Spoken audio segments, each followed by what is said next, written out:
Hello, bienvenue dans cette nouvelle vidéo. Donc aujourd'hui on va parler des sites de rencontres, du fait que tu utilises des sites de rencontres mais tu te dis que tu n'aimes pas ça, que c'est nul, mais tu continues de les utiliser.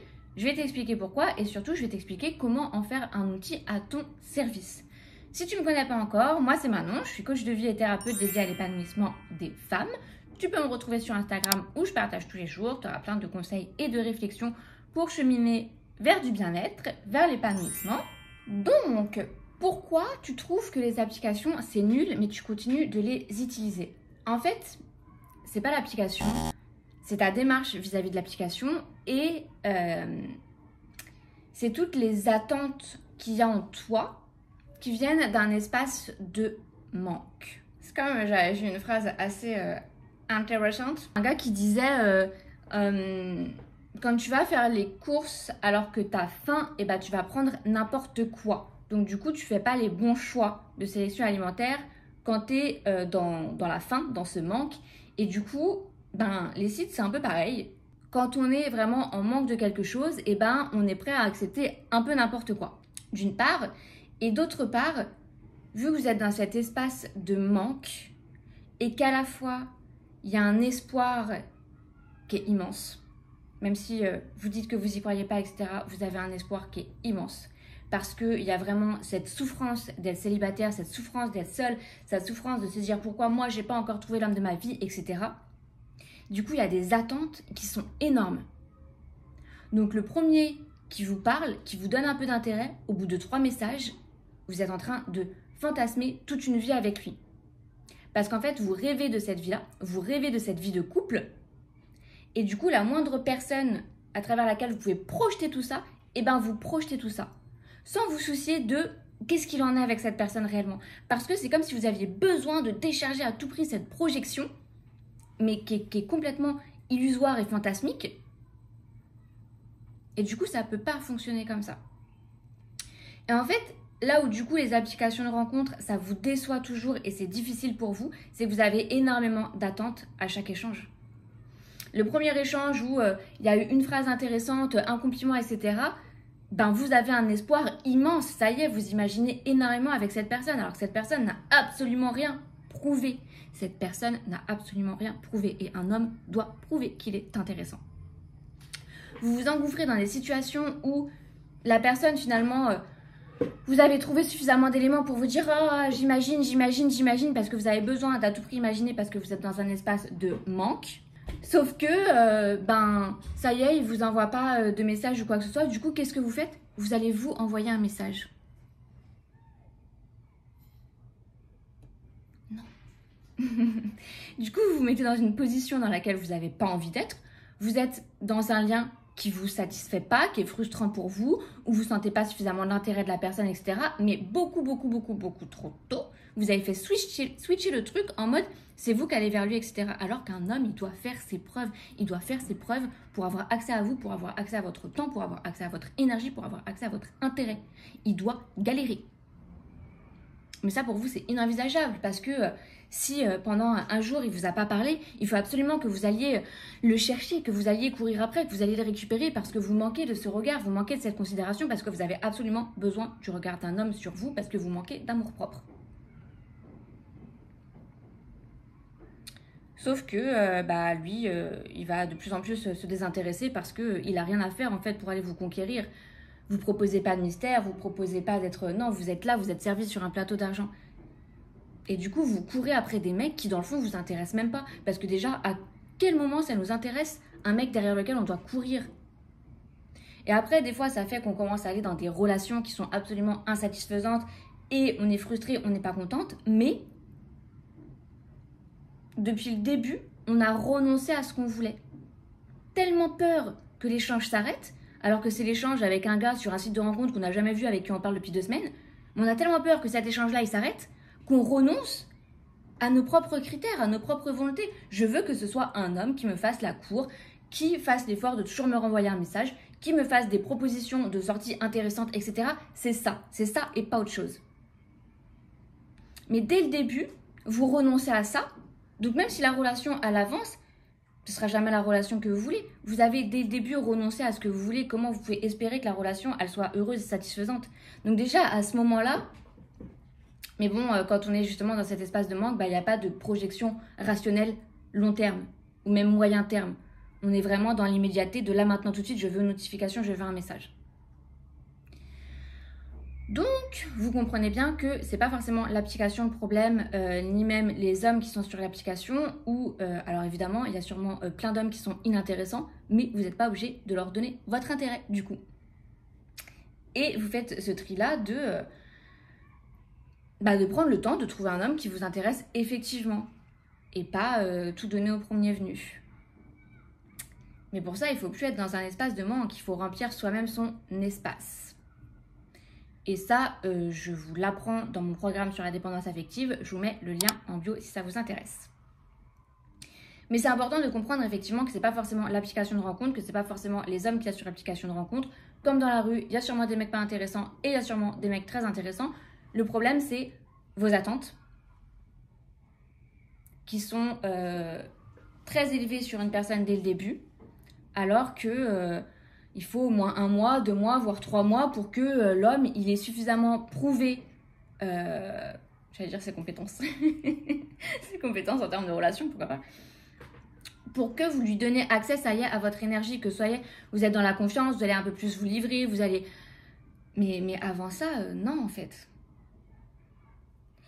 Donc, vous donnez tout trop tôt parce que votre fantasme, vous le projetez directement sur une personne que vous ne connaissez pas. Alors que vous devez prendre le temps d'être sûr qu'elle vous intéresse vraiment. Et pendant ce temps-là, oui, il doit faire des efforts pour avoir votre intérêt. C'est comme ça que ça fonctionne et pas autrement. Sauf si on a envie d'être dans des choses décevantes. Donc la problématique, c'est plus la souffrance qu'il y a à l'intérieur de vous en fait. Il y a une souffrance et vous cherchez à la combler à travers un truc qui va absolument pas la combler.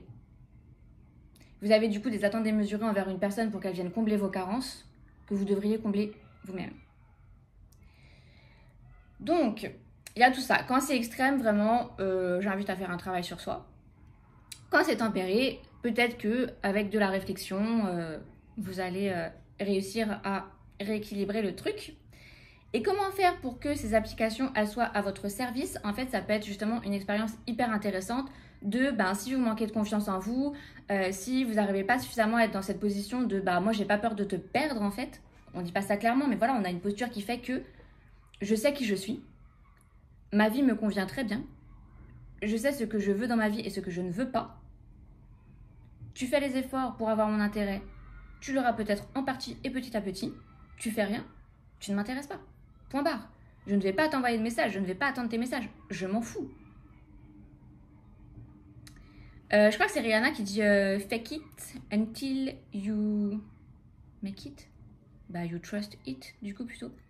Mais du coup, l'idée, c'est que ça peut être aussi un très très bon moyen d'expérimenter cette posture. Même si t'es pas cette femme qui a absolument confiance en elle, qui a cette bonne estime d'elle, qui connaît sa valeur et qui a pas peur qu'un homme se détourne ou quoi que ce soit, tu peux expérimenter ce rôle-là, faire comme si, pour petit à petit, toi en avoir l'expérience, le ressentir, voir comment tu peux te positionner ou pas, etc. Et de par cette expérience, petit à petit, devenir cette femme-là en fait. Parce que justement, tous ces hommes-là sur l'application, tu les connais pas, il y en a plein d'autres, il y en a plein. Après, peut-être que ça dépend où on habite, je sais pas trop. Mais du coup, si tu perds l'intérêt d'un de ces mecs, c'est pas grave, il y en a un autre qui va te parler le lendemain, même le jour même, enfin voilà, ça... Il y a du turnover, quoi, qui est aussi un problème, mais là, du coup, qui est un problème, qui peut desservir le projet d'engagement, etc. Mais là, dans la question d'expérimenter, du coup, une femme qui a confiance en elle et qui accepte pas n'importe quoi, et du coup, qui est pas frustrée et triste à cause d'un gars qu'elle connaît même pas et qui était en réalité pas suffisamment intéressant pour elle, ça te fait expérimenter une autre posture et petit à petit... J'ai encore été coupée à cause de mon stockage qui est plein. J'ai commandé un disque dur. Il faut que je m'occupe de ça très très rapidement pour arrêter d'être... Ah purée la fille, c'est la galère de ouf, ça fait que de couper. J'espère que vous avez bien compris les idées de cette vidéo. Pour résumer, il y a un espace de manque à l'intérieur de vous, d'angoisse. Il y a un fantasme de la relation amoureuse que vous projetez sur le premier venu, ce qui au final vous fait souffrir parce que c'est toujours décevant, mais il y a quelque chose d'irréel entre ce que vous avez imaginé et comment vous le posez sur les épaules de quelqu'un et... Alors les filles, j'ai pas pu finir hier, avant-hier, je sais plus. Je me suis habillée pareil pour faire genre, mais bon voilà quoi. Pour revenir sur ce que j'ai dit, de faire un résumé, il y a cette idée de quand on est déjà dans un espace de souffrance, quand c'est une souffrance et une vraie frustration, ce célibat, etc., le site de rencontre risque de venir décupler ça. Donc c'est hyper important d'avant tout travailler sur son amour-propre, avoir une certaine satisfaction à la vie seule, à son célibat, etc. Même si on aspire à la vie à deux, si on est dans un espace de manque et de souffrance, l'expérience forcément va être biaisée et va pas être bonne. De vous dire aussi, s'il vous plaît, s'il vous plaît, s'il vous plaît, s'il vous plaît, s'il vous plaît les filles, donnez pas tout au premier venu. Donnez pas tout à un homme qui n'a pas fait les efforts pour être là, ou vous n'avez pas pris le temps de laisser aussi du mystère. La personne n'a pas à tout savoir dès le début, que ce soit tout ce que vous avez vécu ou tout ce qui se passe dans votre quotidien. Laissez une part de mystère et laissez cet homme-là prendre le temps de chercher à vous découvrir. C'est abusé là. Mais on fait comment ? Parce qu'en fait, ça vous coûte trop aussi après de vous être investi autant et que la personne, elle se détourne, elle parte. C'est comme si elle vous avait pris quelque chose, mais en fait, c'est vous qui lui avez beaucoup donné. Je vous invite aussi à utiliser l'application de rencontre comme aussi un terrain d'expérimentation pour mieux apprendre à se connaître soi.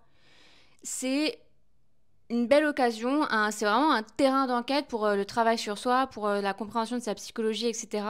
En fait, la relation à l'autre déclenche des choses en nous, vient réveiller des choses en nous, nous permettre de voir c'est quoi toutes les émotions qu'on n'a pas digérées, c'est quoi nos traumas, nos blessures, nos peurs, nos insécurités, etc.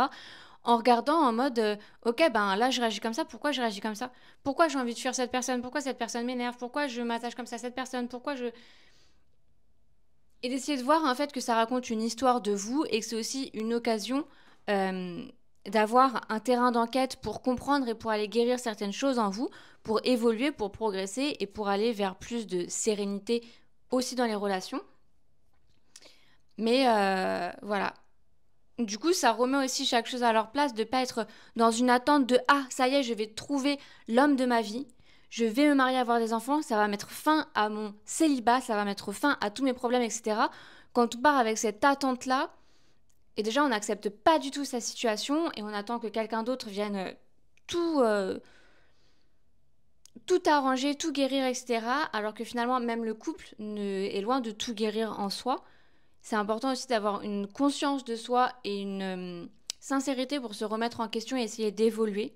Parce que l'autre, en fait, va être un miroir et va être un déclencheur qui va nous permettre de nous guider sur le chemin du travail de soi pour aller vers une forme d'épanouissement. Mais c'est pas l'autre qui vient tout guérir et tout penser. C'est une proposition au travail sur soi aussi. Le couple est la meilleure entité pour ça.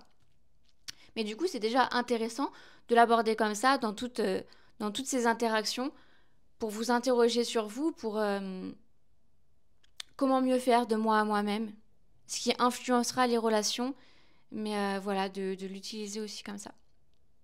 J'espère que cette vidéo vous aura apporté des éléments de réflexion, que je vous aurais pas trop brutalisé non plus.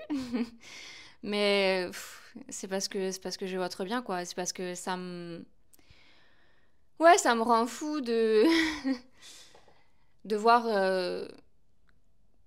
comment vous donnez tout, comment vous espérez tout et comment au final ça fait que amplifier votre souffrance. Donc il faut travailler aussi sur sa souffrance et sur son amour-propre pour après avoir une autre approche des applications de dating et pour que ce soit agréable. N'hésite pas à me dire en commentaire qu'est-ce qui t'a le plus parlé, si tu as envie que je traite une autre thématique, de l'envoyer à une copine si elle est concernée par ces sujets et de t'abonner pour qu'on se retrouve dans la prochaine vidéo.